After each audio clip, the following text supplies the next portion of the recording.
Hello and welcome back to the another episode of the Hindu News Analysis. Well, the date is 25th August 2025, and in this video we have to discuss some important articles which could be very much relevant for your preparation. So before we will start our discussion, I would like to give you the approach what we are going to have while discussing these articles. With respect to every article here, what we are going to do first, we will try to discuss, we will try to find out what is the summary of the article, what is the crux of the article, what does the article wants to convey us. We'll try to understand that. Second, then after that we'll look at the key points which were in the article, which are to be noted, which can be relevant for your exams, and at the end we'll look at the possible prelims as well as mains question. If the points are related to mains, if the article is related to mains, then mains question, and if the article there are much facts in it, then the prelims question. So this is our approach, how we are going to deal with these articles. Now without any delay, let's start with our discussion by looking at this article, which you can see on the screen. It is about the 130th constitutional amendment bill, which the parliament has introduced, which the government has introduced in the parliament. So with respect to this 130th constitutional amendment bill, there are various challenges. If we look at it, when it was introduced, there is huge hue and cry in the opposition. Everybody is there are many people who are criticizing it, there are many people who are favoring it.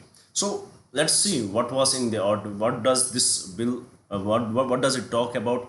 What are the key provisions of the bill, and how it is different from the earlier provisions which we have through the Representation of People's Act, and why it is criticized. Basically in today's newspaper there were 3 to 4 articles related to this bill. So let us club these articles in one go, and then let's have a look at it. What does it talk about? Then let's look at what are the key points given in those articles. First, this article, this 130th constitutional amendment bill which has been introduced. Now it has been sent to the Joint Parliamentary Committee, JPC. It has been sent to the Joint Parliamentary Committee. They will, for the scrutinization, they will look into it, and that is this different story. But here, everybody, I am assuming right now that you would have heard about it, but don't worry if you had not heard about it. Let me give you the basic information about it. For example, if you are an minister, or you are the prime minister at the central level, you are CM, or or you are the chief minister or the home minister, and you are being there is some allegation against you. For example, there is allegation against you, maybe of any crime, maybe that is heinous crime, maybe that is crimes like murder, or maybe whatever the crime would be. And for that crime, if the punishment is 5 years or more, if the punishment is 5 years or more, and yet you are not convicted of it, yet you are not convicted of it, but once you will get convicted, if you will get convicted, the punishment will be 5 years or more. Then another step which it has to follow to come into action, that you are under jail, under arrest for 30 days, under arrest for 30 days, under arrest for 30 continuous days. And then what will happen? Then on the 31st day, if you had committed this crime, or you are alleged that you had committed this crime, of which the punishment is 5 years or more, and you are under arrest for 30 days, then on the 31st day you have to resign. You have to resign. If you will not resign, then what will happen? The PM or the chief minister, they will recommend it to the president that please remove him. And if they will not recommend, then on the same day you will be removed on its own. So you will be removed. So first it is your option. If not your option, then it will go to the government, the PM and the CMs, their options. If not, then you will automatically be removed. And also it states that once you will be released from the jail, the post can be reinforced back to you. You can be again reinforced on the post. You can be again given that post what you were on. So this is in nutshell, in the simplest terms, we can understand the bill. Now, what are the issues with respect to this bill? There are various issues. If we will analyze it, there are various issues. The major issue is that the what is the claim of the opposition, that this bill is tilting towards the center. This bill is tilting towards the center, and it is very much understood. We cannot imagine, we can imagine that any CM, or we can imagine that any minister of the state has been arrested, but we cannot imagine that PM is being arrested by police for any crime which there are only allegations towards him. So definitely there is this bill is tilting towards the center. And because of this bill, what it can lead to, it can lead to the center controlling the powers of the, it can lead to the center, it can lead to the, it can give the center the extraordinary powers by which it can in a way derail the governments of the state. So it is going to impact the federal structure of the country. In a way, it will impact the federal structure of the country. And also, if we look at the data, for example, ADR data, if we look what is the rate of the criminals or alleged criminals in the political parties, we will see approximately 45 to on average of the national political parties, it is between 41 to 45% politicians, or they have the criminal background, or they are alleged that they have the criminal background. So with respect to this, it is definitely going to have a huge impact on the stability of the government. And also the article, with respect to this article, it alleges that, even though, if we look at now, if we will further analyze it, not this article but the second article which I had brought here, that it says that if we further analyze that, for example, if you are just a legislator, you are an MP, or you are an MLA, what will happen to you? It is the Representation of People's Act. If you are if you are if you had violated the Representations of People's Act, you are given punishment for 2 years, then you will be disqualified. Then once only you will be convicted. But here what is happening, you are not even convicted. There can be there can be chances that you had not committed that crime, but the situation, the things had changed. Here the main idea, which is the presumption of innocence, it is being violated, that it is presumed that you are innocent till found guilty, you are innocent. But here in this case, what is happening with respect to these posts, with respect to the PMs, CMs and ministers, if they are alleged, if they are arrested by the police, it is assumed, according to this bill, it will be assumed that they had committed the crime. So this is something which violates the natural justice. So this is what is the crux of all the articles which we had brought with respect to this bill. And with respect to this 130 Constitutional Amendment Bill, I hope you had understood it. And for your sake, I would like to mention furthermore, it is going to amend the Article 75 of the Indian Constitution, 164 and 239 AA of the Indian Constitution. These articles they are going to amend. So with this, let's have a look at the key points and see what is going in here. First, proposed amendment. The 130th Constitutional Amendment Bill seeks to amend Article 75, 136 and 239 AA to remove the ministers who is in custody of 30 consecutive days for an offence punishable by at least 5 years in prison, that we had discussed. What is dual mechanism? A minister can be removed by the PM and CM's advice, or this PM and CL, they will advise the president and the governor, or automatically from the 31st day if the PMCM fails to provide such advice. If they fail to provide such advice, then on the 31st day they will be automatically removed.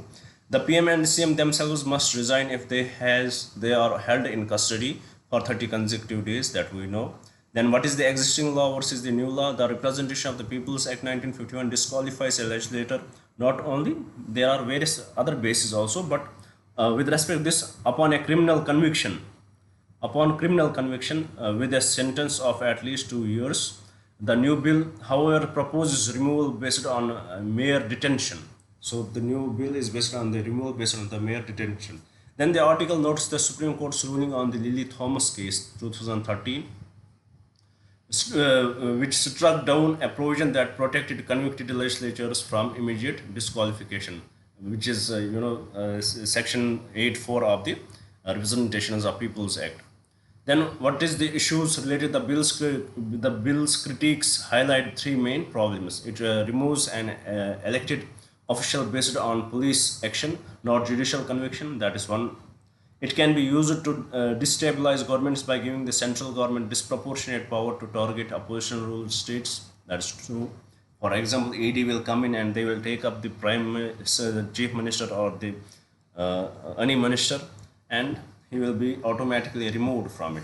It can lead to a revolving door where an official is removed and later reinstated after being released on bail. So this is what it is talking about. Then what is the statistics and solution? The article cites a report of the Association of Democratic Reforms stating that 46% of the MPs and 45% of MLAs have criminal cases against them. So this what where we stand.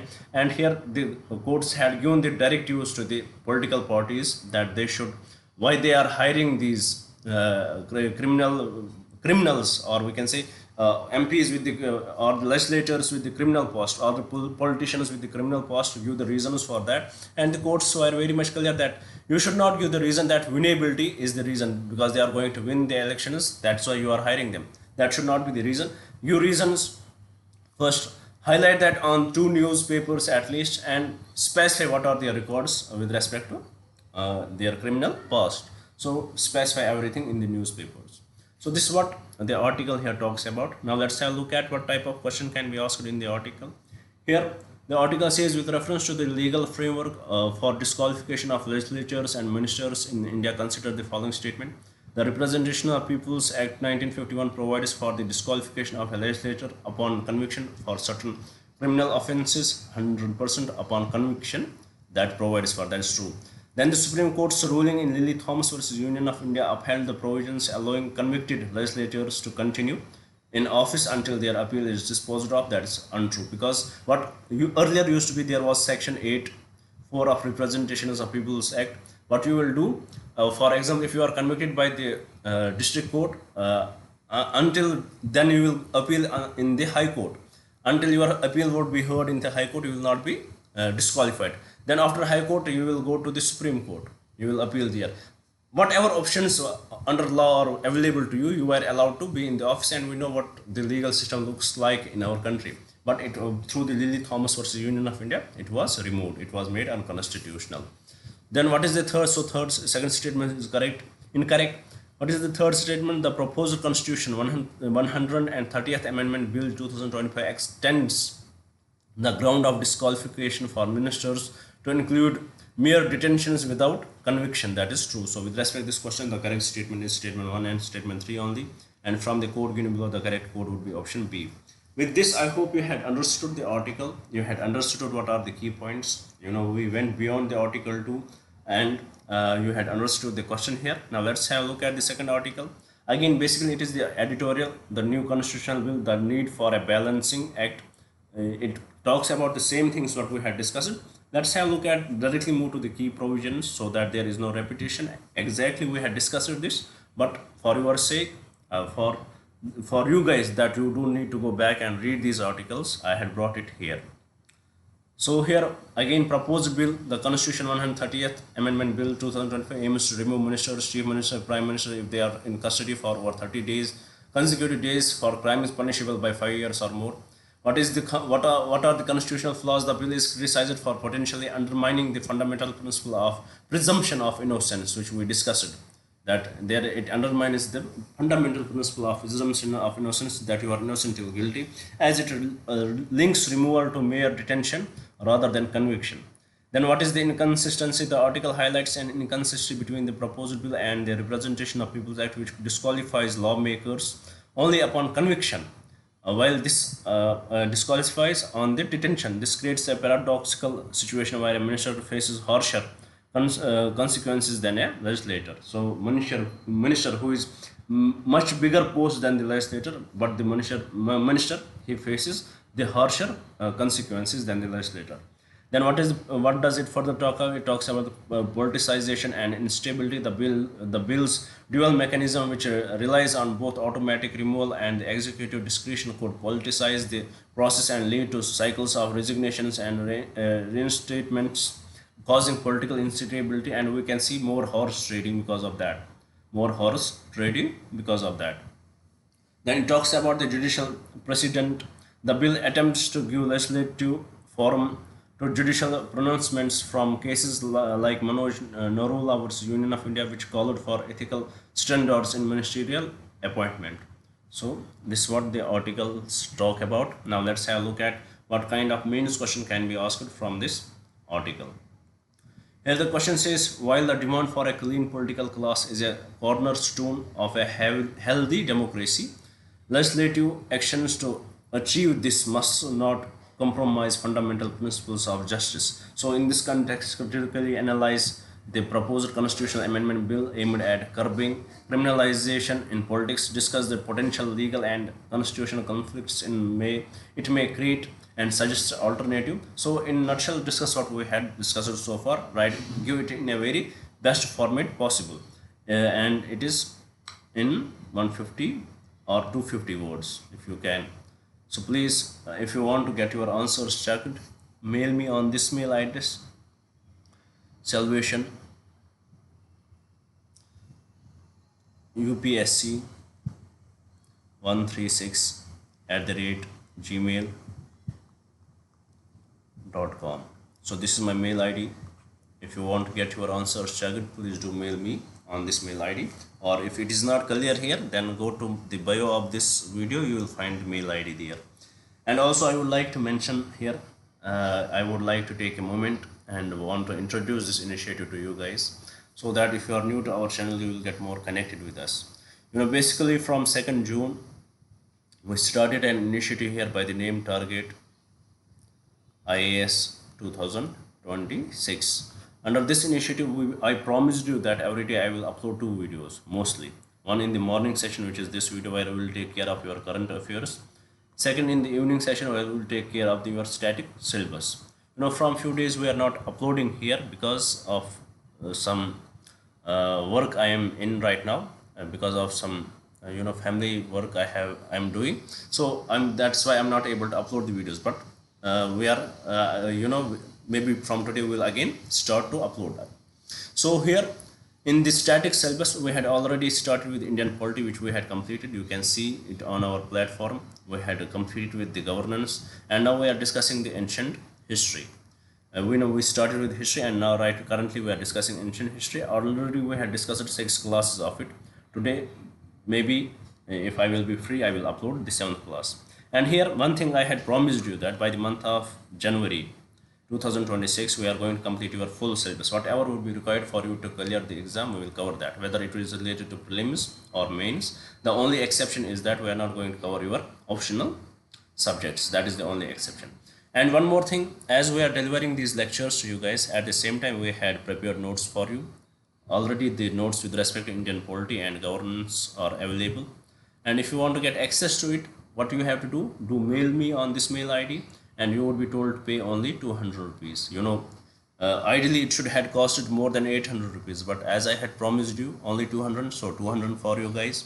Mail me on this mail ID, and I will share notes with you guys, because these notes are written very differently. You will find out that after every topic there would be possible prelims as well as mains questions. So definitely it is going to be very much helpful for you guys.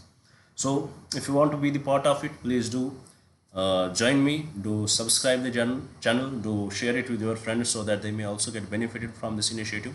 And please do write in the comments what else should we bring for you guys. Now without any delay, let's move to the another article here and see what it is about. Well, the article here is talking about is India underestimating the cost of dealing with the invasive species. These are the species which come from other ecosystems into your ecosystem, and they overtake the ecosystem, and because of these invasive species, the native species, they destroy the native species. So what is the native species? This article highlights that is India underestimating the cost of the dealing with the invasive species? How India is dealing with these invasive species? Is India undermining the cost? So first we have to look into what is the cost, estimated cost which we lose because of the invasive species. So with respect to this very factual kind of article, and we will see few facts related to it through the key points. Here it talks about underestimated global cost. What is the underestimated global cost? A new study concluded that the economic cost of invasive species has been severely underestimated. So this economic cost of it has been severely underestimated, with the actual worldwide cost from 1960 to 2022 being over 2.2 trillion. So you can see how much it has costed from 1960 to 2022, about 16 times higher than the previous estimates. So this much it talks about. Then most damaging invaders, non-native plants are the most economically impactful invasive species, followed by arthropods and mammals. Japanese knotweed and common lantana are cited as particularly costly to manage. So these are some costly, damaging invasive species which lead to this much loss which we had highlighted here. Then what is the major discrepancy in India? The study found that India has the highest percentage discrepancy in management costs at 1.16 billion percent. This indicates a massive amount of underreported spending on managing invasive species. So India is one of the victim of it.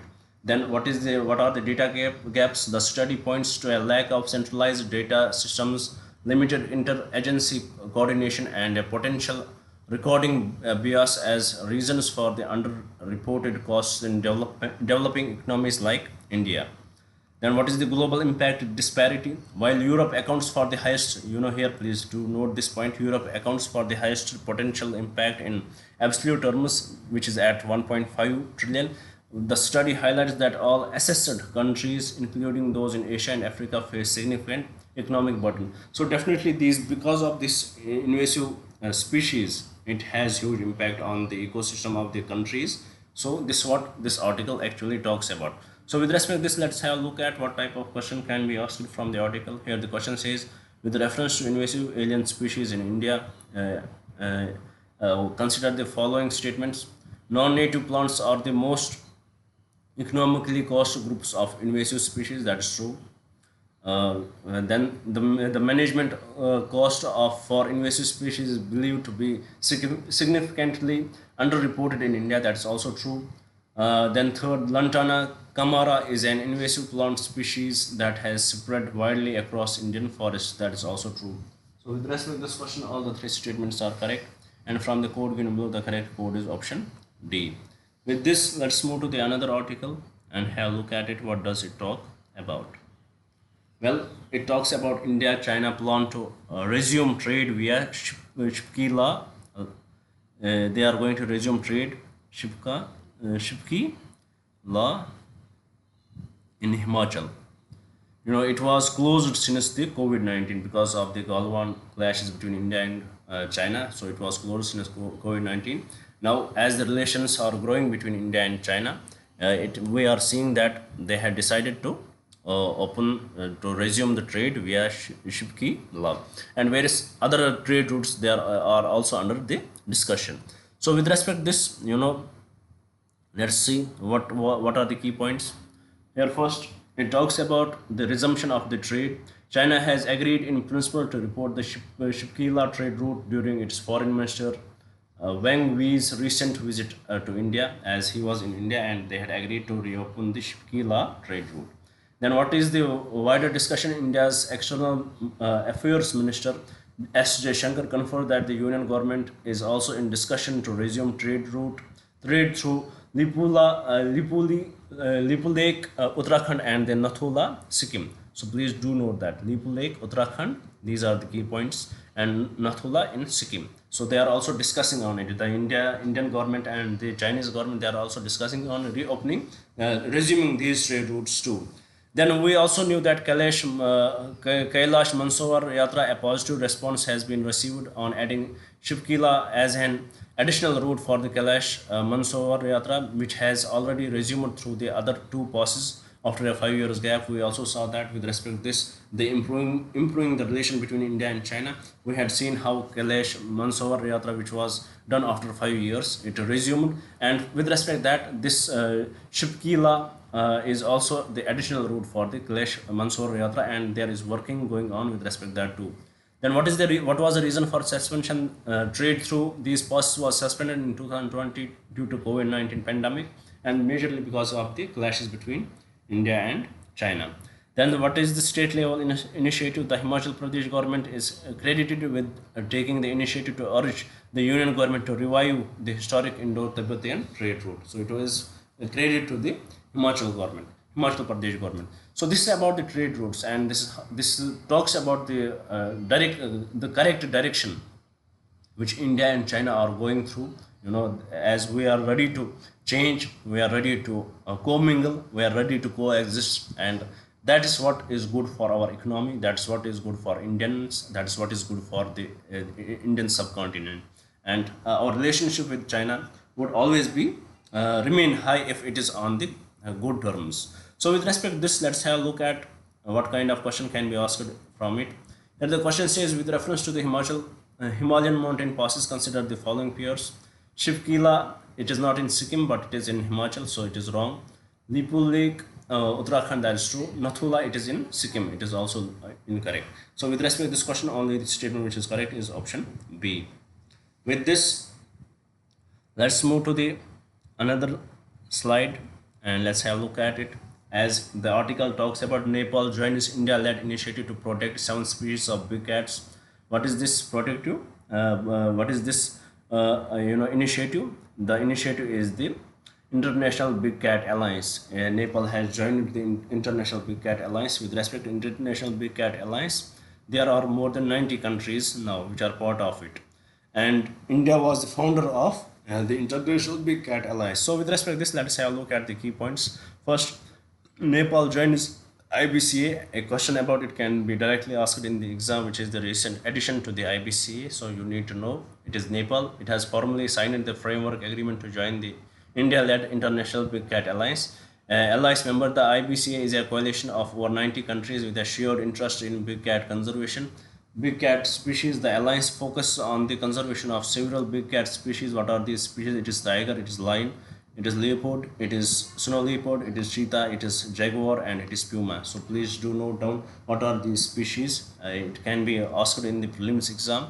Then what is Nepal's contribution? As Nepal is a natural habitat for tigers, snow leopard, and common leopards, its membership is seen as a major boost to the alliance's conservation efforts. Then India's leadership, the IBCA was launched by India in 2023, showcasing India's long-standing expertise and leadership in big cat conservation. So this is about the article. This is about IBCA. This is about Nepal joining it.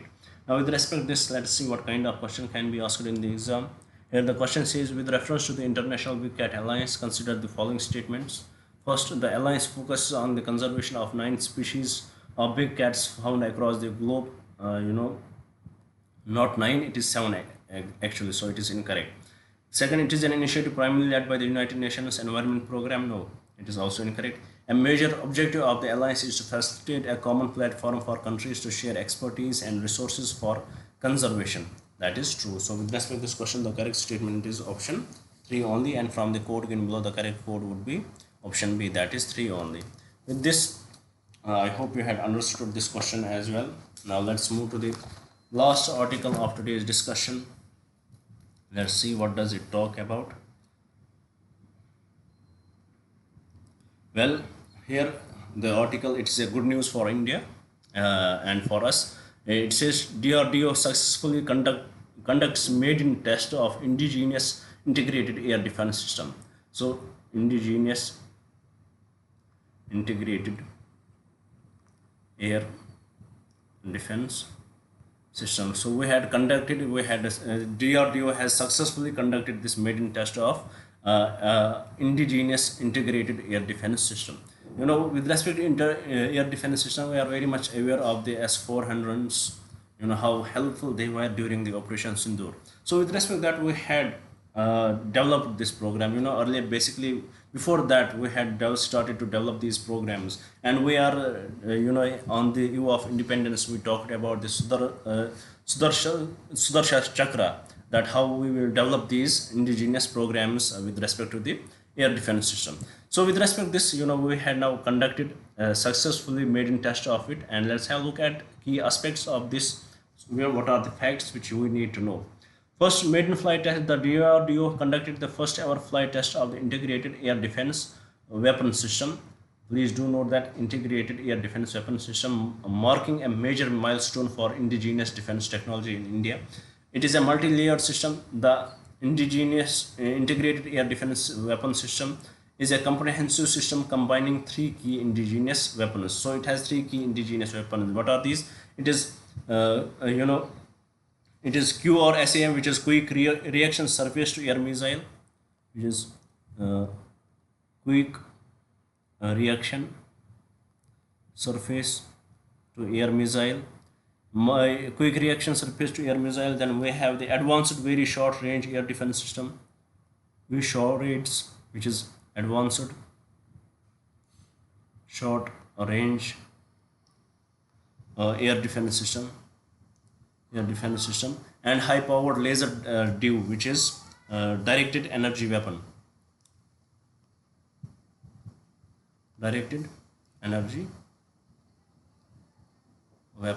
So it is the multi-layered system, the integrated air defense weapon system. It is a multi-layered system which contains these three. The first is quick reaction surface to air missile.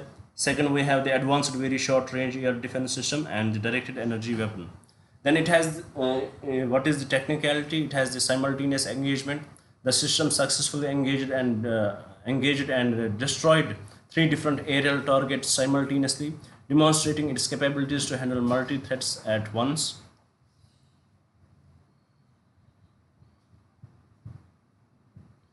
Then it talks about the centralized control. As centralized command and control centers developed by the DRDO flawlessly control the integrated operation of all the weapon components. And what is the strategic importance? Defense Minister Rajnath stated that the system, the integrated air defense weapon system, will strengthen the country's multi-layered air defense capability and provide enhanced protection for important facilities against enemy aerial threats. So this is what this is about. It is the three.